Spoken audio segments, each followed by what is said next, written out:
بسم اللہ الرحمن الرحیم۔ السلام علیکم، میں ہوں آپ کا بھائی عباس حمدانی، آپ دیکھ رہے ہیں جعفریات ٹی وی۔ آج کا ہمارا موضوع گفتگو ہے حضرت ایلیاہ علیہ السلام کا تصور۔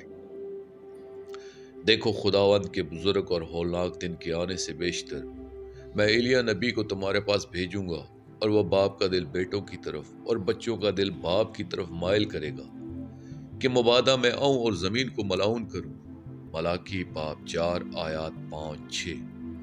یقیناً خداوند کا دوست اخنوخ، جس نے خدا کے ساتھ اپنے وعدے اور اقرار کو برقرار رکھا اور ساری دنیا کی پرواہ نہ کی اور جنت کی طرف منتقل کر دیا گیا، وہ آخری دور تک وہاں رہے گا۔ دنیا کے خاتمے سے پہلے وہ ایلیاہ اور ایک دوسرے نبی کے ساتھ دنیا میں واپس آئے گا۔ برناباس کی انجیل باب 144۔ میں اس دنیا کے خاتمے سے تھوڑا پہلے آؤں گا، اخنوخ اور ایلیاہ میرے ساتھ ہوں گے، اور ہم سب بدکاروں پر شہادت دیں گے جن پر لعنت و پھٹکار کی گئی۔ برناباس کی انجیل باب 52۔ دیکھو میں اپنے رسول کو بھیجوں گا، اور وہ میرے آگے راہ درست کرے گا، اور خداوند جس کے طالب ہو ناگہاں اپنی ہیکل میں موجود ہوگا۔ ہاں، عہد کا رسول جس کے تم آرزو مند ہو آئے گا، رب الافواج فرماتا ہے، پر اس کے آنے کے دن کی کس میں تاب ہے؟ اور جب اس کا ظہور ہوگا تو کون کھڑا رہ سکے گا؟ کیونکہ وہ سنار کی آگ اور دھوبی کے صابون کی مانند ہے۔ وہ چاندی کو تپانے اور پاک صاف کرنے والے کی مانند بیٹھے گا، اور بنی لاوی کو سونے اور چاندی کی مانند پاک صاف کرے گا۔ ملاکی باب 3 آیات 1-3۔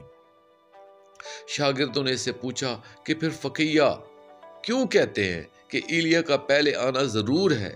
اس نے جواب میں کہا، ایلیاہ البتہ آئے گا اور وہ سب کچھ بحال کرے گا۔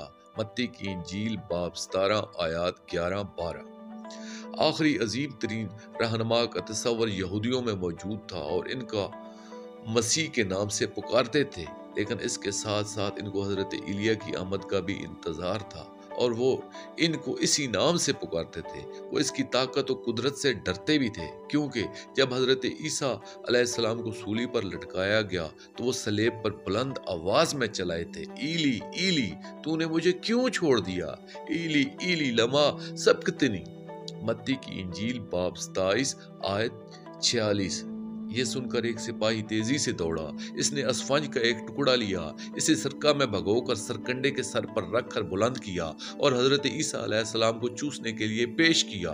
یہ اس حقیقت کی وجہ سے تھا کہ حضرت عیسیٰ حضرت ایلیاہ کو اونچی آواز سے پکار رہے تھے، اور ان سپاہیوں کو ڈر تھا کہ مبادا ان پر کوئی مصیبت نہ آن پڑے جو وہاں دیکھنے کو کھڑے تھے۔ ان میں سے کسی نے کہا، دیکھیں تو ایلیاہ ایسے کیسے بچاتا ہے؟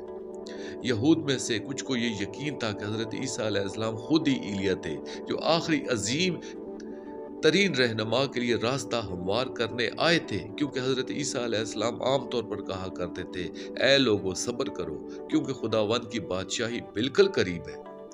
جب یسوع کیسریہ فلپی کے علاقے میں آیا تو اس نے اپنے شاگردوں سے یہ پوچھا کہ لوگ ابن آدم کو کیا کہتے ہیں؟ انہوں نے کہا کہ بعض یوحنا بپتسمہ دینے والا کہتے ہیں، بعض ایلیاہ، بعض یرمیہ یا نبیوں میں سے کوئی۔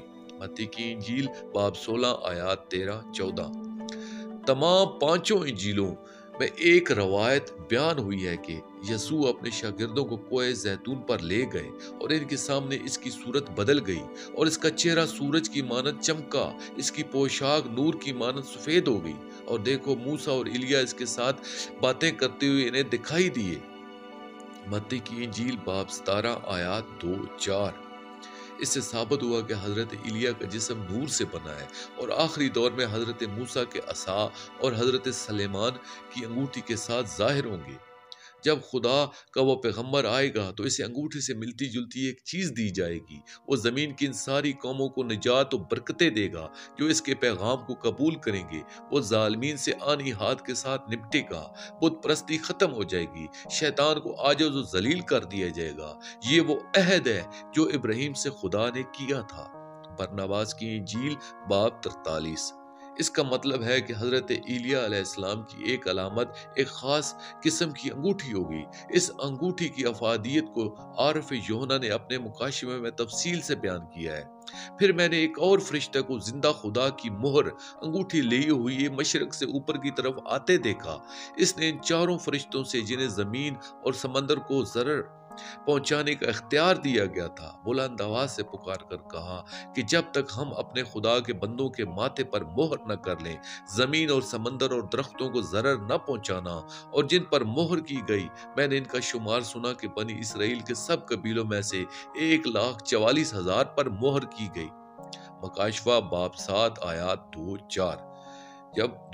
جب ہم امیر المومنین حضرت علی علیہ السلام کے خطبات کا مطالعہ کرتے ہیں تو ہم ایک صاف اور واضح جملہ دیکھتے ہیں کہ میں ہوں ایلیاہ، جس کا ذکر انجیل میں کیا گیا ہے۔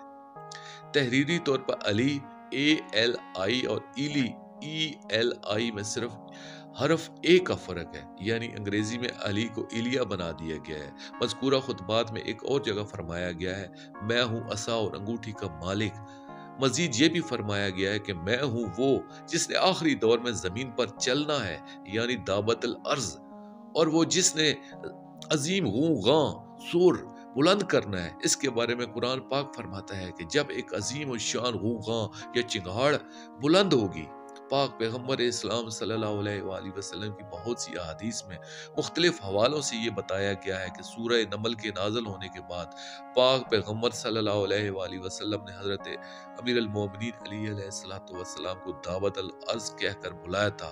قرآن پاک فرماتا ہے اور جب ان لوگوں پر وعدہ پورا ہو جائے گا تو ہم ان کے لیے زمین میں سے ایک ذی حیات دعوت الارض نکالیں گے جو ان سے کلام کرے گا کہ لوگوں ہماری آیات پر یقین نہیں کرتے تھے۔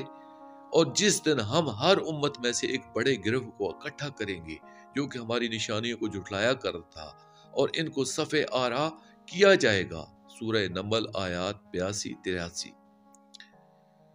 پھر فرمایا پس ان پر حجت تمام ہوئی بے سبب اس ظلم کے جو انہوں نے کیا، اور وہ کچھ بھی نہ بول سکیں گے۔ سورہ نمل آیات 85۔ لوگوں کو پیشانیوں پر مہر کرنے کے بعد دعوت الارض اپنا سر بلند کریں گے اور مشرق تا مغرب کے دور دراز کونوں تک اپنی نظر ڈالیں گے۔ اسی لمحہ مغرب سے حق کا سورج طلوع ہوگا اور توبہ کا دروازہ بند کر دیا جائے گا۔ اس دن کسی کو اسلام قبول کر لینے کا کوئی فائدہ نہ ہوگا۔ اگر کوئی پہلے سے مسلمان ہو لیکن اپنی اصلاح کردار نہ کر چکا ہوگا تو اس کا اسلام بھی اس کے لیے سود مند نہ ہوگا۔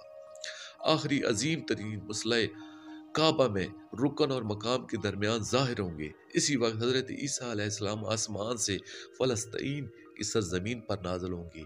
ان کی آمد سے پہلے اللہ تعالیٰ کی طرف سے دجال کی فوجوں کو مختلف مصیبتوں اور بلاؤں کے حوالے کر دیا جائے گا۔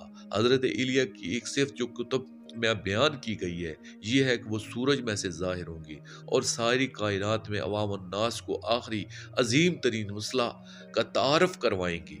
میں نے شمال کی طرف سے ایک ہستی کو بلند کیا ہے اور وہ آ پہنچے گا، وہ آفتاب کے مطلع میں سے ہو کر میرا نام لے گا اور حکمرانوں کو گارے کی طرح لتاڑے گا جیسے کمہار مٹی گوندتا ہے۔ یسع باب 41 آیت 25۔ اسلامی کتب سے ظاہر ہوتا ہے کہ ہادی زمانہ کا ظہور رجب کے مہینے میں ہوگا۔ 3 بلند آوازیں فضا میں گونجیں گی۔ نمبر 1، ظالمین پر اللہ کی لعنت و پھٹکار ہے۔ اے مومنین کے میزبانوں، جس کا انتظار تھا وہ آ چکا ہے۔ نمبر 3، ایک شخصیت سورج میں ظاہر ہوگی اور وہ آخری عظیم ترین مسئلہ کا مکمل تعارف کروائے گی اور مومنین سے فرمائے گی کہ تمہارے دشمنوں کا اب خاتمہ ہے۔ خداوند تمہارے زخمی دلوں پر مرہم رکھے گا اور ان کو مثالی امن و سکون عطا کرے گا۔ لیکن تم پر جو میرے نام کی تعظیم کرتے ہو، آفتاب صداقت طالع ہوگا اور اس کی کرنوں میں شفا ہوگی، اور تم گو خانہ کے بچڑوں کی طرح کودو پھاندو گے اور تم شریروں کو پامال کرو گے، کیونکہ اس روز وہ تمہارے پاؤں تلے کی راکھ ہوں گے۔ رب الافواج فرماتا ہے، ملاکی باب 4 آیات 2-3۔ دوستو، آخر میں شکریہ ادا کروں گا اپنے مرشد کریم سید محمد جعفر الزمان نقوی البخاری سرکار دامِ اللہ تعالیٰ کا۔ یہ مضمون میں نے ان کی کتاب آخری مسئلہ اعظم سے پیش کیا ہے، اور آخر میں اپنے پاک شہنشاہ کی بارگاہ میں دعا کریں گے، الجل الجل، یا سفینت النجات، یا ولی المظلومین، یا مسرت المعصومین، اجر اللہ تعالی فرجک و صلوات اللہ علیکہ، یا ربا محمد و آل محمد، صلی اللہ محمد و آل محمد، واجل فرج آل محمد صلی اللہ علیہ وآلہ وسلم.